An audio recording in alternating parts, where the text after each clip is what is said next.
We will start now. Dr. Miranda Lowe, PolyU court members, Professor Edwin Chen, Departmental Advisory Committee members of the Department of Management and Marketing, distinguished guests, ladies and gentlemen, good afternoon. Welcome to the FB Dunk CEO Luncheon organized by the PolyU Business School. I'm Lu Xinran, a Year 3 student in the Marketing Art and Management, and I will be your MZ today. Our speaker today is Dr. Katherine FENG, our Faculty Assistant Dean, External Relations, and Assistant Professor in the Department of Management and Marketing. She will share with us her insights into the generative AI and business transformation. Her presentation will be followed by a Q&A session chaired by Professor Mike Lai, our Faculty Associate Dean, Academic Support. Before lunch starts, may we invite Professor Edwin Chen, our Faculty Dean, to say a few words. Professor Chen, please.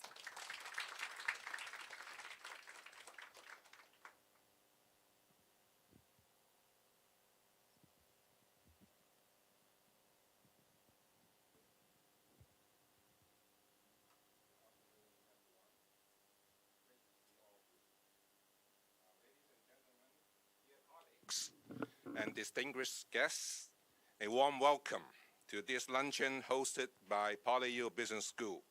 We are delighted to have you all here with us today. Generative AI, an increasingly powerful and widely accessible technology, is making significant waves across various industries. Its transformative impact has already begun to reshape the way we work, and is poised to have an even more profound influence in the near future.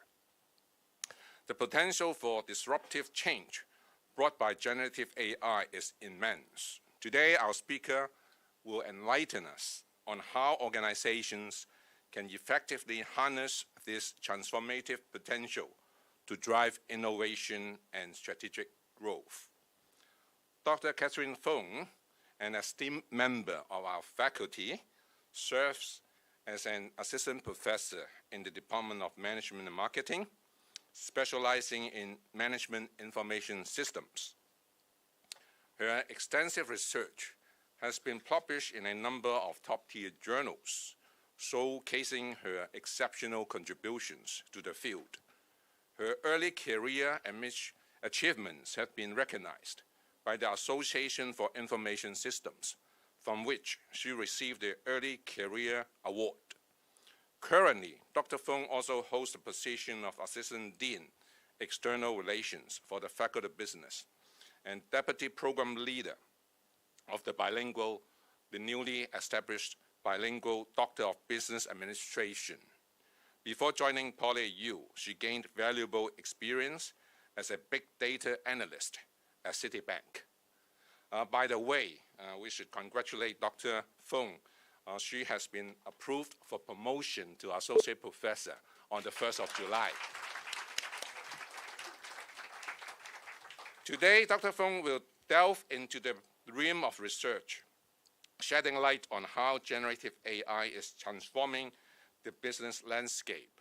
Through her insightful presentation, she will explore its profound impact on user-generated content platforms, marketing strategies, financial operations, and the labor market.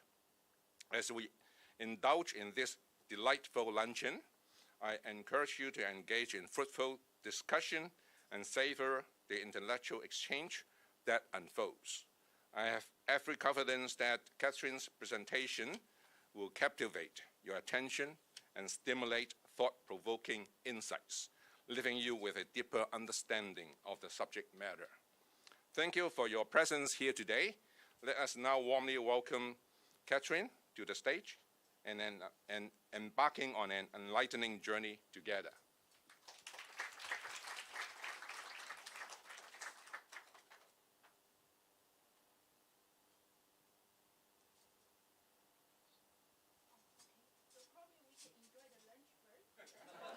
Like for around 30 minutes, and then I will start my presentation. Okay?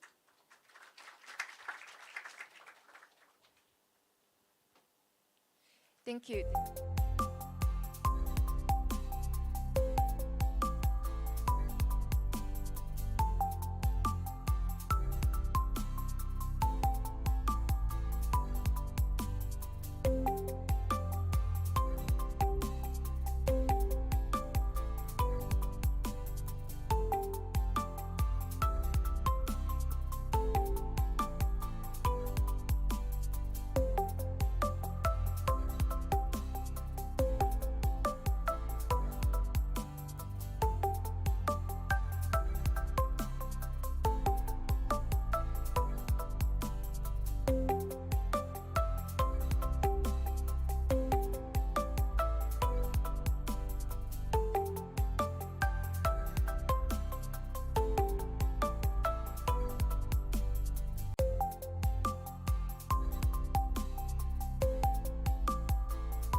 Ladies and gentlemen, let us now warmly welcome Dr. Katherine FENG to the stage. Dr. FENG, please.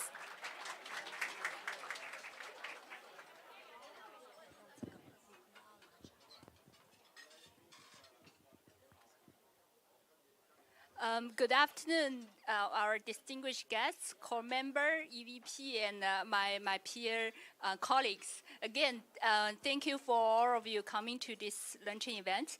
I'm Katherine, and I'm very honored to stand here to be the presenter of today's event. Okay, and the topic. Oh, by the way, I think we are also broadcasting this event online. And for those participants who join the live streaming session, well, I cannot see where are you, but I greatly appreciate your support. Okay, so the topic I'm going to share today is about the generative AI and the business transformation.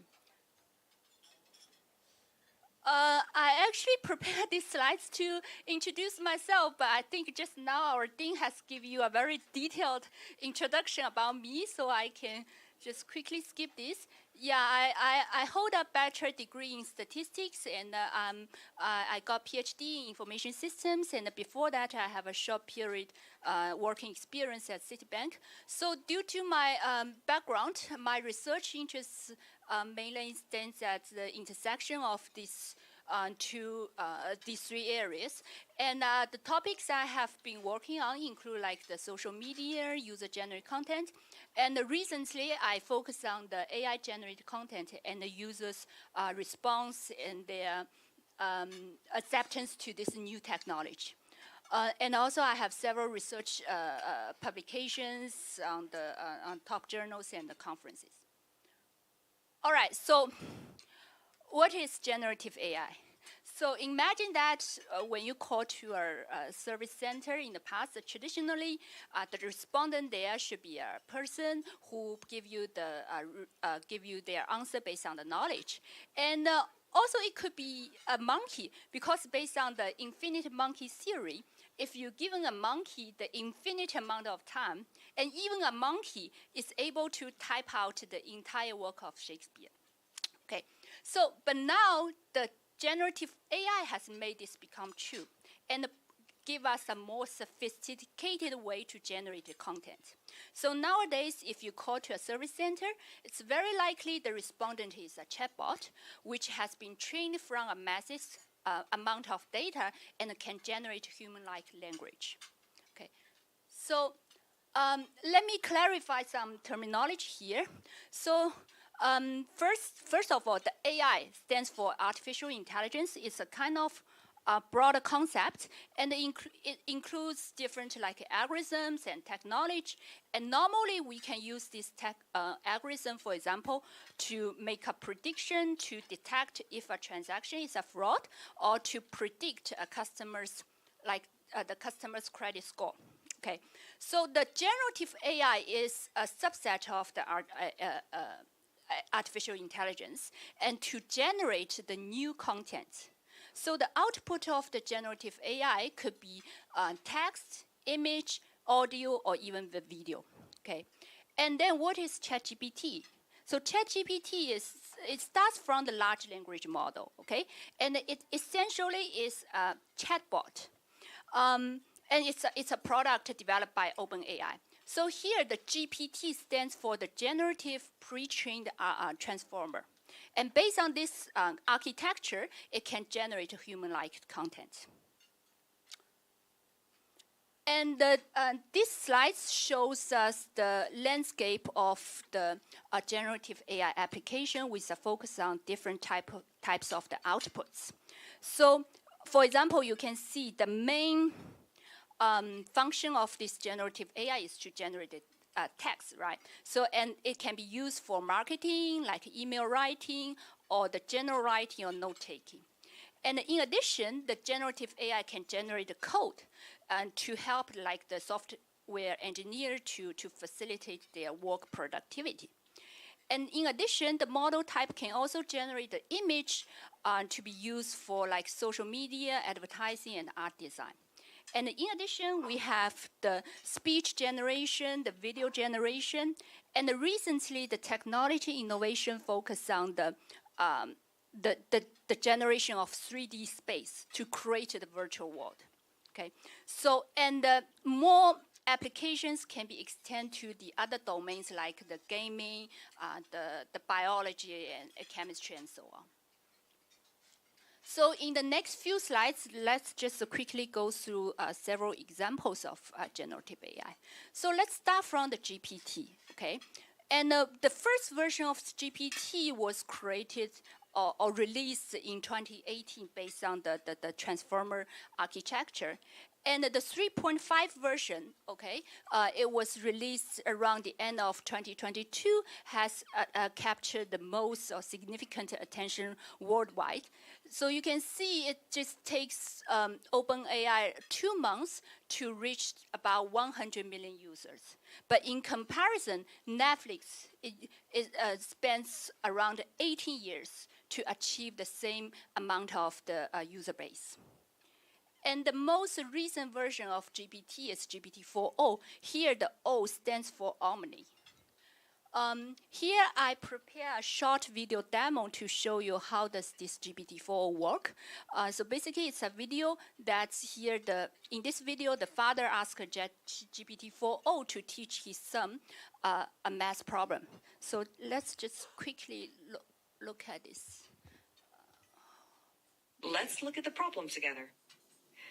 Can you first identify which sides of the triangle are the opposite, adjacent, and hypotenuse relative to angle alpha? All right, so I'm pretty sure this is the angle alpha right here, right? Perfect.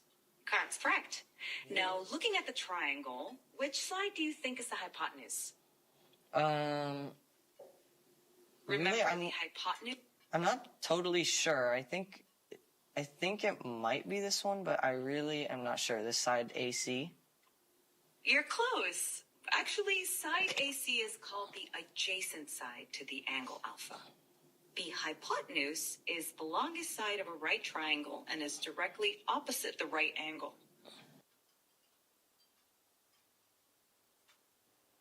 Okay, I just cut a very short demo of this from this video. So from this video, you can see that the recent version of ChatGPT actually have achieved the multimodal function. It allows the inputs as the combination of like text, audio, and image. So it has the capacity capability to process the image and even the video. And it can generate the outputs like text, audio, image to enable the real-time conversation between the human and this chatbot. And okay, so here are the two pictures generated by the text-to-image application, Midjourney and DALL-E. So the left side one, this one actually is the first image generated by the Midjourney, which won this art competition, okay, in 2022. And the right side one is generated by the DALL-E. It's a product from OpenAI. And based on the text description to paint chocolate chip cookies dipped in the glass of milk. And here is an example for video generation, Sora. OpenAI released this product specialized in video generation in early this year.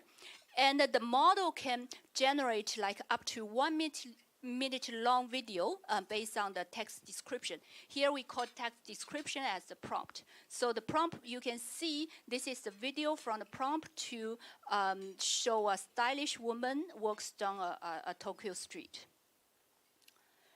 And we also have this one, the code generator for coding generation. This is the first AI software engineer developed by Cognition AI. And it is capable of like coding, debugging, and developing those websites. And you can see from their website, it shows the deving's performance. It beats the other like a generative AI model in the market. Okay, its performance is significantly higher than the others. So in these slides, I summarize those major AI applications in the current market. In addition to like the GPT-4o, we also have Gemini from Google and Anthropic's Cloud, Microsoft's Copilot. And in addition, the big technology company in China also have developed their own product, like Tencent's Hunyuan, and Pangu from Huawei. It is famous of its capability of weather forecasting. And we also have, like the Alibaba and the Baidu also have their own products. And in addition, we have those like the generative AI specialized in a particular output, such as the text-to-image. We have just introduced the Midjourney and the DALL-E from OpenAI, and we have text-to-video model, text-to-audio, and text-to-code. All right, so given the rapid development of generative AI, then the other part of the question is, how does the emergence of this generative AI affect the end users? Okay, so in the second part of my talk, I would like to share with you the recent academic finding regarding the impact of generative AI. So actually, I plan to answer 4 questions, but due to the time limits, I probably will skip those details and just give you some overall ideas and the key messages from this research work. So the first question is, how does generative AI affect human productivity and performance? Okay, so this is the paper from 2 MIT scholars, and probably this is the first paper to evaluate the effect of ChatGPT, and it was published on Science. Okay, so here are the 2 graphs that shows the performance of those participants who use the ChatGPT to complete occupation-specific writing tasks. Basically, they assign the participants into 2 groups. With one group is the treatment group, can using this ChatGPT tool to finish the task. So you can see here, for those users who use the GPT to do the task, their average time taken can significantly decrease. And meanwhile, the quality of their writing task improved. So the first main conclusion from that paper is ChatGPT can significantly raise users' productivity by reducing the time taken and improving their task quality. And moreover, they further check if such difference in the performance will vary across the people with different ability. Okay, so in this graph, you can see the horizontal axis indicates the ability, the original ability of those participants. With the lower number means their ability in writing is relatively lower. Okay, and the vertical line indicates their performance of the task after using the GPT. So here you can see this straight line is the task performance from those people who are using the GPT.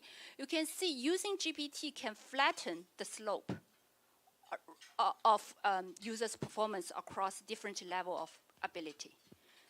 Especially like for those people with relatively lower ability, after they're using the GPT, their performance can be significantly improved.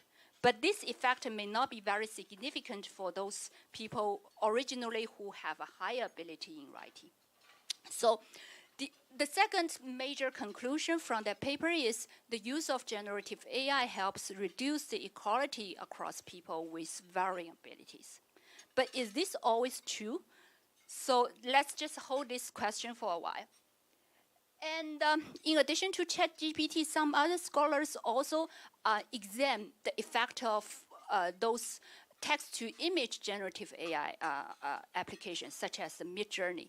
And consistently, they find the similar results. That is, the use of generative AI tool can significantly boost the artist's productivity and meanwhile leads to more favorable evaluations of their work. However, they also find that the generative AI tends to generate the similar output. The output, the content is kind of standard.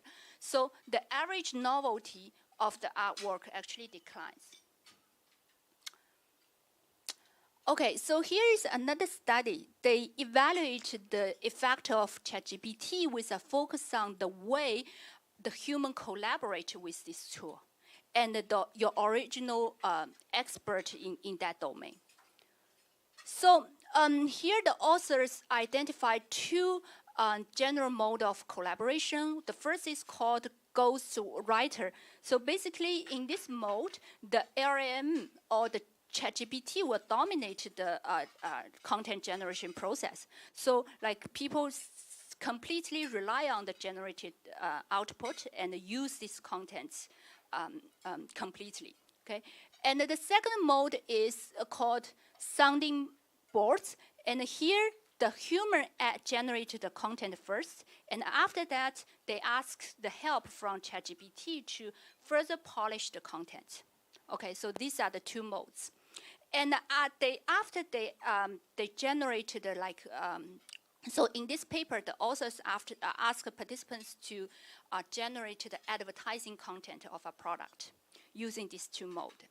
And then they send the content, they upload the content to the social media like Facebook and Instagram to collect users' feedback and use the number of clicks of that post as the indicator of this content's performance. Okay, so here's the results. So the main key message from this paper is the collaboration modality and the user expertise jointly determine the performance of LLM usage. Okay, so if you look at these two graphs, you can see that because the left side one is the performance generated by under these three modes, for those non-expert, means those users don't have much experience in the advertising like content writing. Okay, and the right side chart is the results come from those users who are the expert in this domain. Okay, and these are the basically two collaboration modes. And the first one is the control group, means the users cannot use any AI tool to generate content. Okay, so we can first look at the left side one. For those non-experts, okay, actually using the LLM as the sounding boards can help them to improve their the ads quality, basically to improve their performance. Okay, so the second mode that human collaborate, generate content first, and then use the LLM to edit content, so can give us the best performance for the non-expert. But this improvement is not observed for those experts. And actually using the LLM as especially like the ghostwriter, so if you completely rely on the outputs from the LLM, will hurt the experts' performance to make them perform even worse, okay, compared to the control group. So the authors further analyzed their content, and they found that if you completely using the AI, okay, and it kind of generate will have a called anchoring effect, means that the content is lack of diversity. Okay, so while it may help those non-expert to reduce the gap of their the performance of their output compared to those experts, however, it will limit the performance from those experts who may originally reach in this domain, who may have rich experience in this domain or have creative idea. Okay, so therefore, how to use this generative AI effectively depends on how do you interact or how do you collaborate with this tool, as well as your your domain knowledge. Okay, so the second question I want to answer here is, will the ChatGPT replace Google for information search? So let me ask you a question. If nowadays you want to search some information, will you first open the Google browser or go to ChatGPT to ask for the answers, or you will use some like the integrated tool like the Microsoft Bing to search the information? Which tool will you use? Still Google.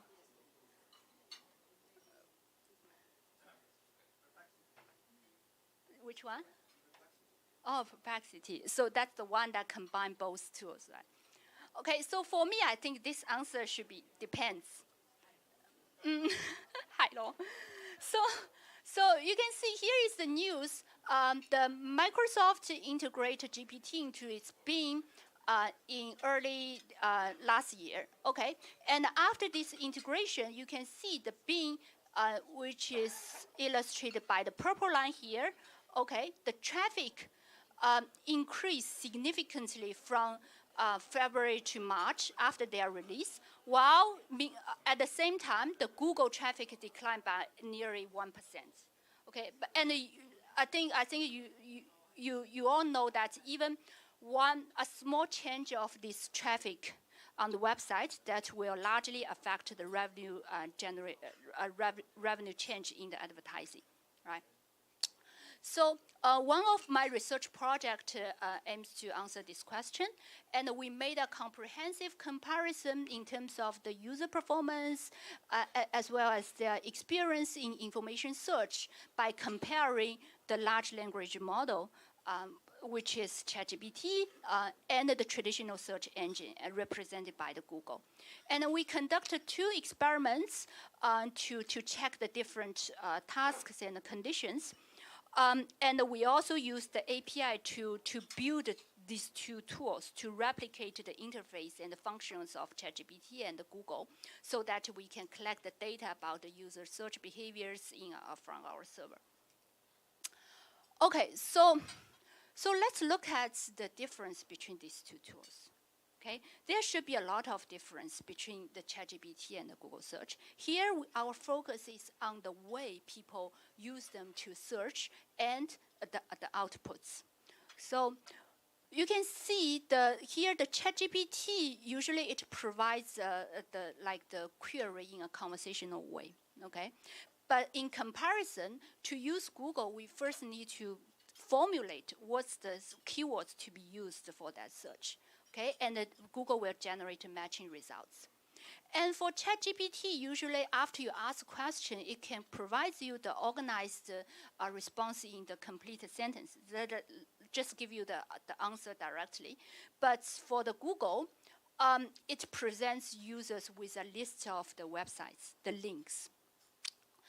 And so for the GPT users, they simply take these answers, or they can add additional prompt to get the information. But for the Google users, they need to further browse those websites, right, to identify the right information, and all they need to refine their search keywords to find more relevant results. However, for the GPT, it suffers from the, like we call the hallucination problem. Okay, it depends on the availability of the training data set, and also it may generate misinformation.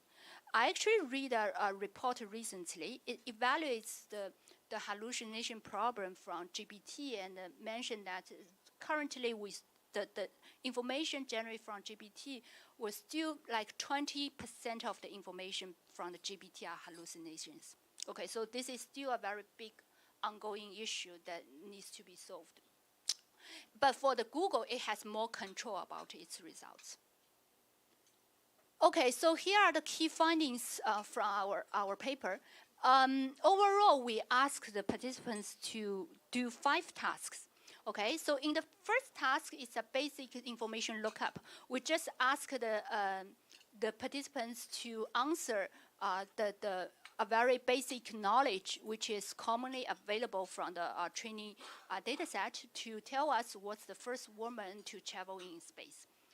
And the second task, we ask the participants to do a travel plan, okay, and find some websites for flight booking from the Phoenix to Cincinnati and give us the links.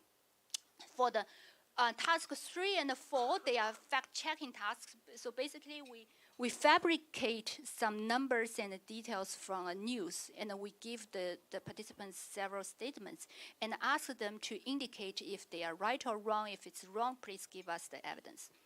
And the last question, we ask participants to, to solve a technical problem. Okay, so we ask them to give a step to generate a heat map from the Tableau, which is a data visualization tool, and we give them some data sample. So from these results, this bar chart shows the time taken between the two groups. One is GPT and the other is Google. So you can see that the people using the GPT, they spend consistently less time than the other group.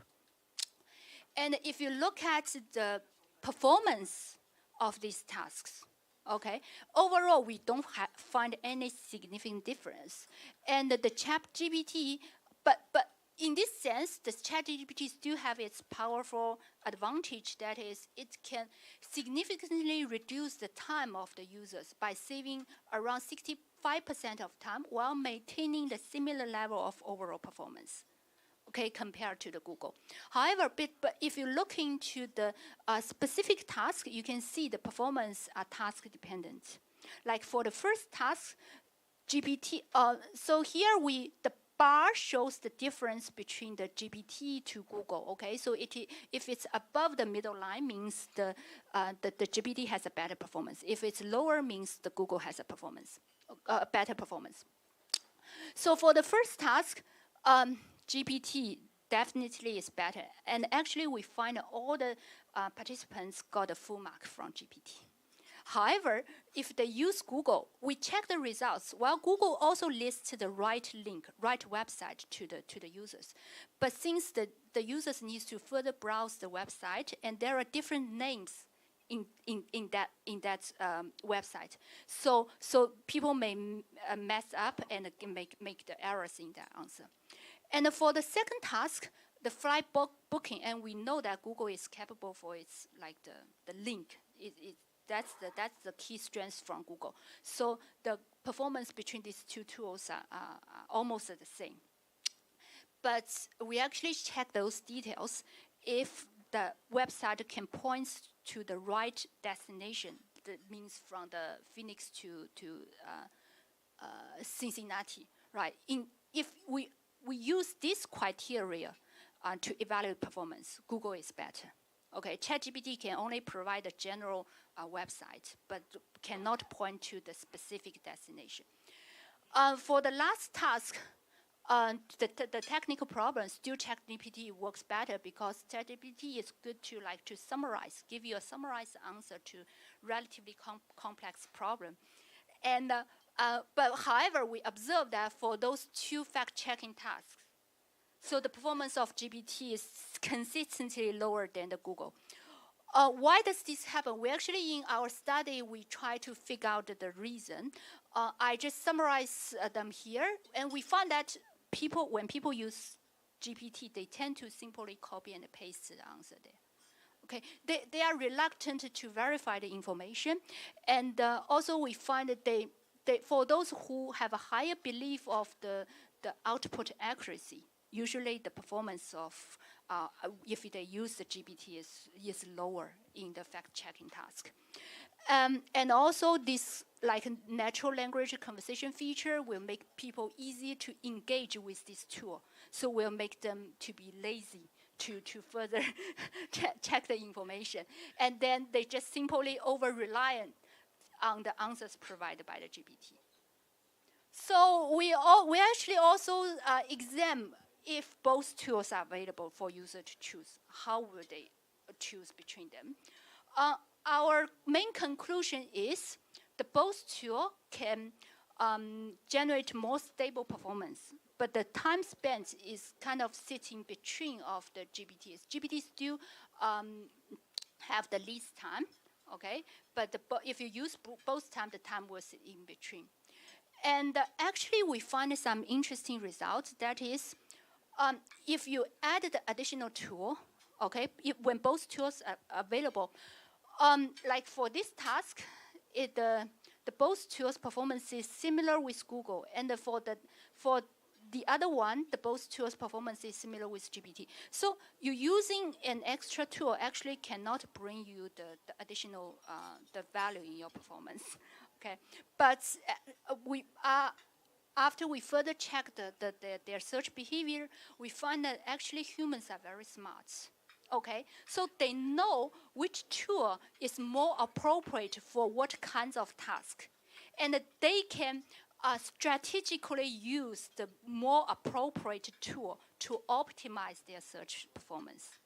Okay, and here also we find that when you don't have a clear idea about the problem, usually people will first go to the GPT to get some rough ideas, and after that they will use the Google to further verify the information. Probably this is a better strategy. So I also prepared the another two questions, but let me just quickly go through these findings. Here is the question to about if the ChatGPT, how does the ChatGPT affect the content creator and the labor markets?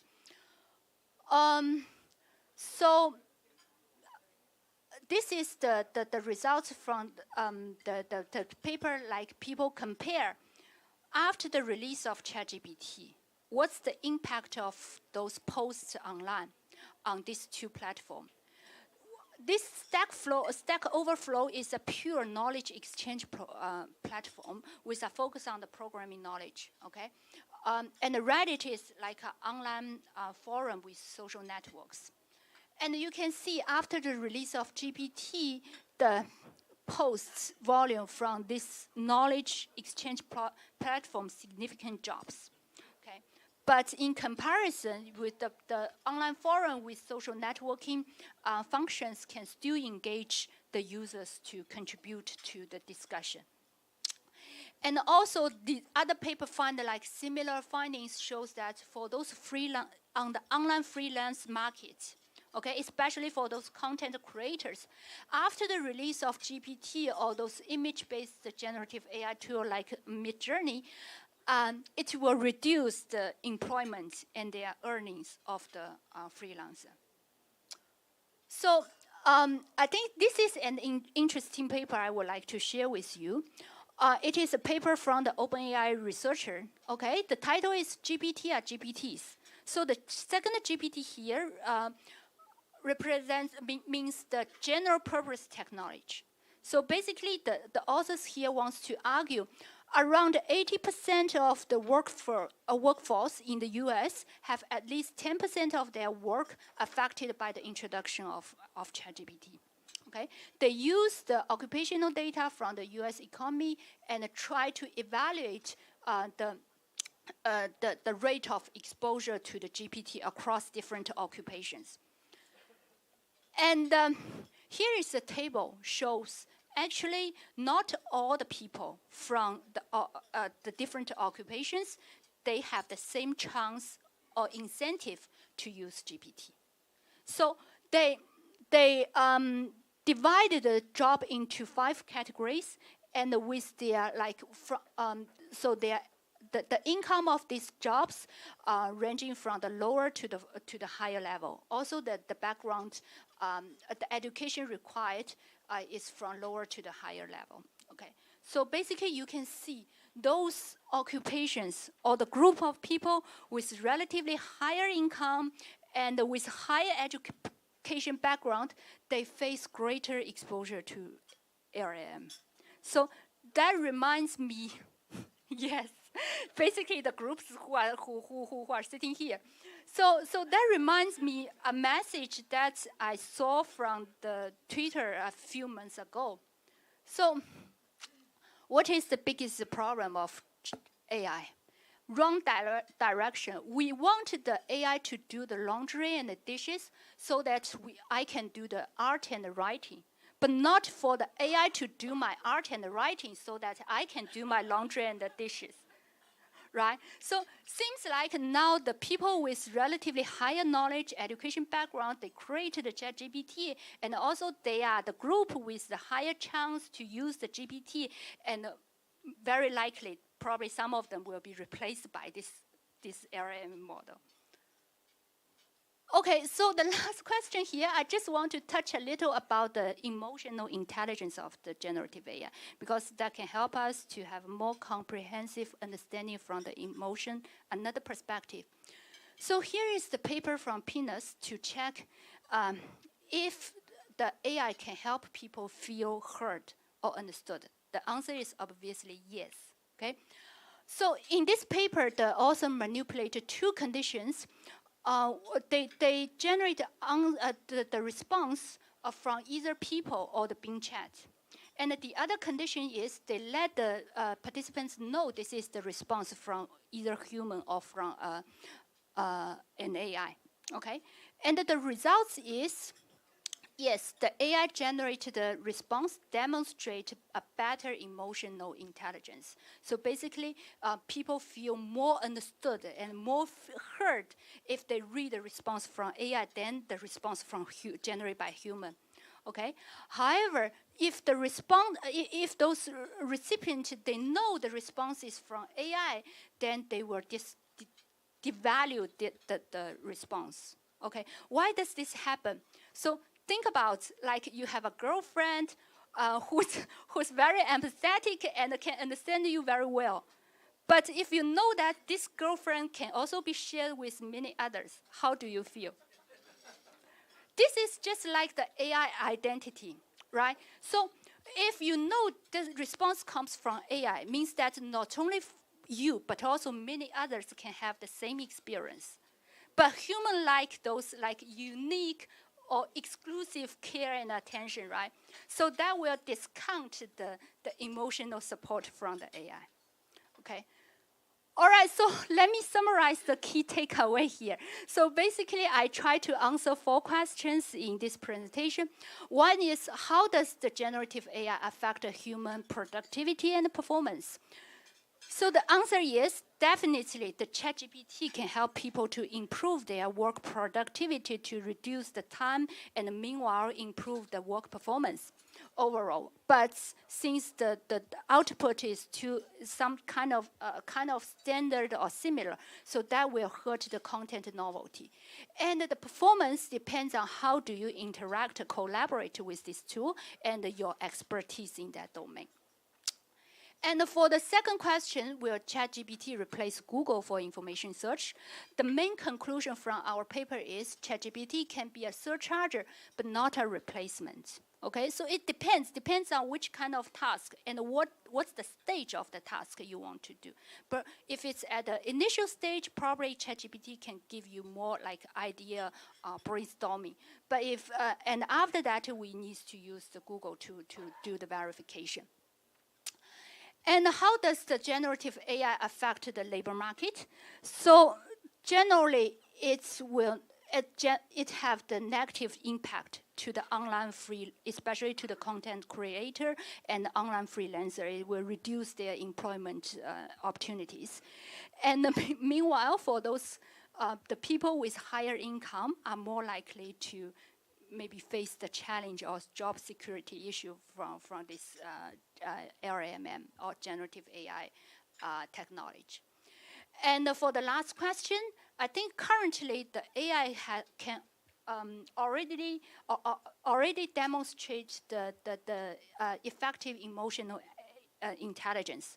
But however, people don't like the shared emotion. So for the firms, maybe you can think about it to develop some customized AI companion in the future just for you only, right?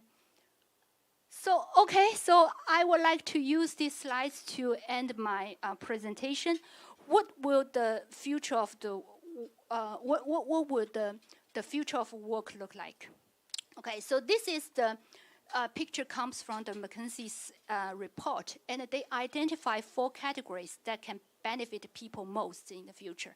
So you can see that they highlight the critical thinking, communication, like your mental flexibility, and the how to maintain the interpersonal relationship and to enhance your leadership. And also you need to build your digital sense and knowledge. Okay, and among them, you have a guess which factor is most important for employment in the future? So the factors that has the highest association of employment is adaptability. Okay, so I think AI is definitely a transformative technology that has largely changed how we work, how we think, and how we interact. But as an individual, we need to get prepared and to adapt and to embrace this new technology, right? So in the future, we can treat the AI as like one of our peer colleagues, okay? And we need to know how to like harness and how to work their strengths and how to work effectively, smartly, and creatively with the AI to drive more business innovation and growth. Okay, so that's all about my presentation. Thank you. I'm happy to take any questions. Yeah, thank you, Dr. Feng, for your valuable insights. Now is the time for questions and discussions. May we invite, Professor Mike Lai to chair the Q&A session. Okay, thank you, Dr. Feng, for sharing with us about the value of GenAI and also the applications as well as the takeaways for the 4 questions she has raised in the discussions. I'm Mike Lai, the Associate Dean of the PolyU Business School. I welcome you to this lunch. Now we have around 5 minutes for Q&A sections for Dr. Feng. We'd like to ask any questions for Dr. Feng about her sharing about the GenAI.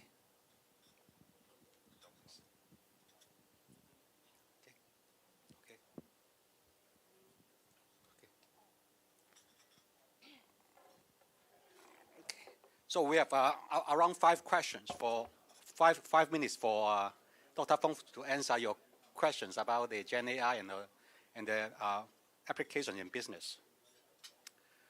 So I see that in her presentation, she mentioned about the risk about the using of the GenAI because there can also be copy content, the accuracy of the contents, and also there's some legal liability of the contents.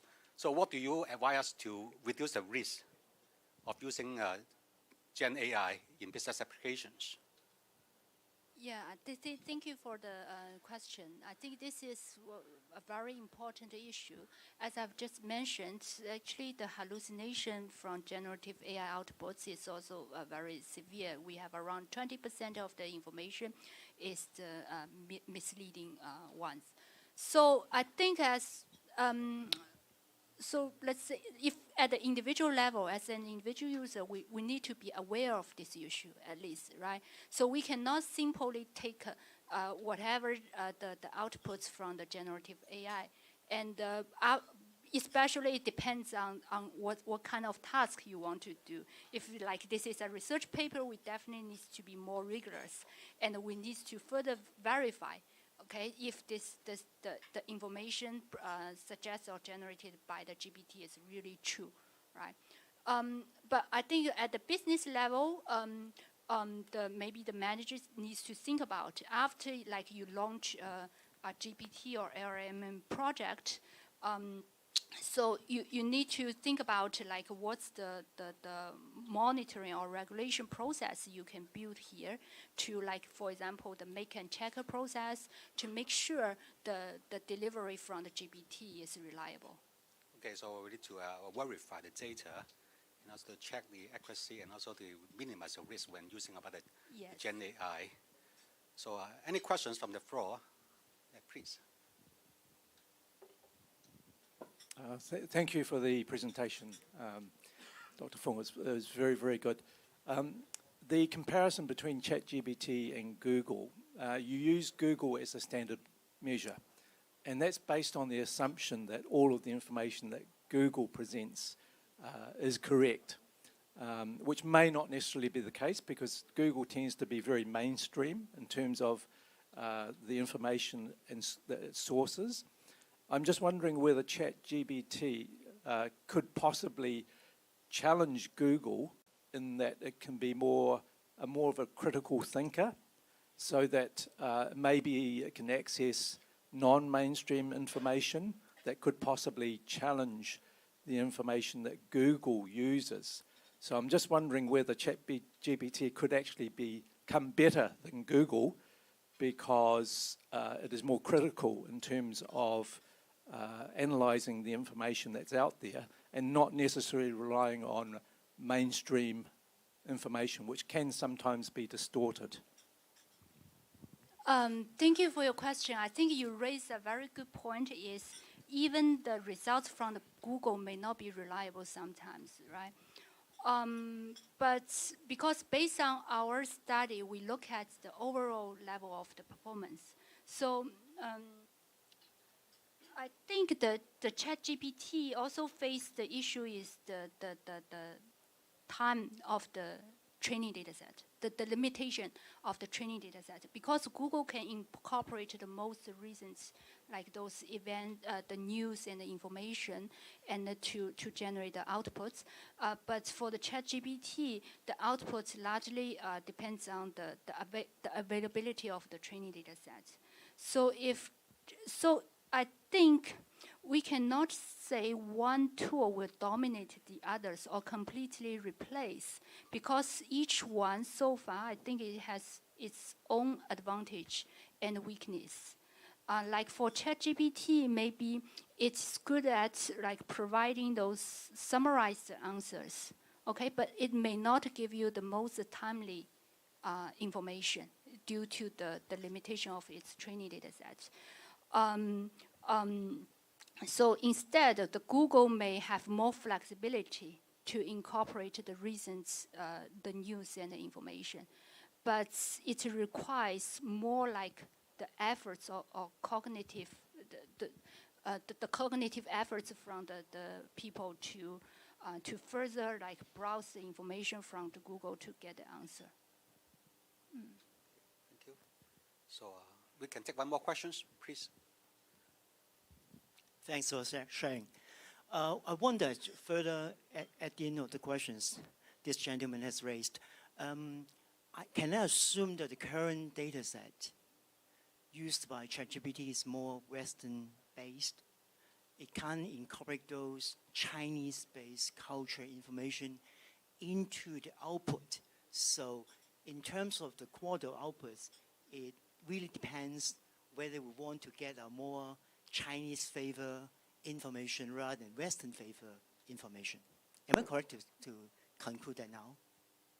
Yeah, I think this is a really very important problem. Based on my personal experience, I think the ChatGPT currently can handle different kinds of language, including the Chinese. So if you ask the ChatGPT the Chinese question, it can also give you a very good answer. But I think you're right in terms of the Chinese background or those culture. The GPT may not be as,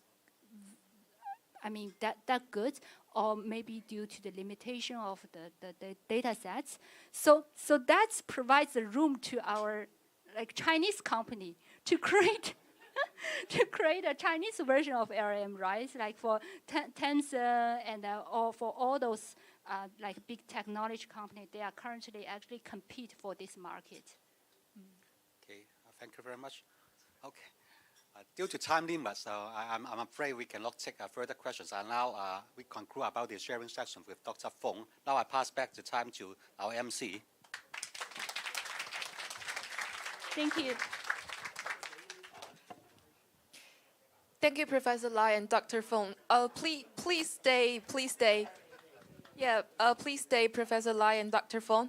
And may we also invite Professor Chen to come up on the stage for a group photo, please.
Thank you.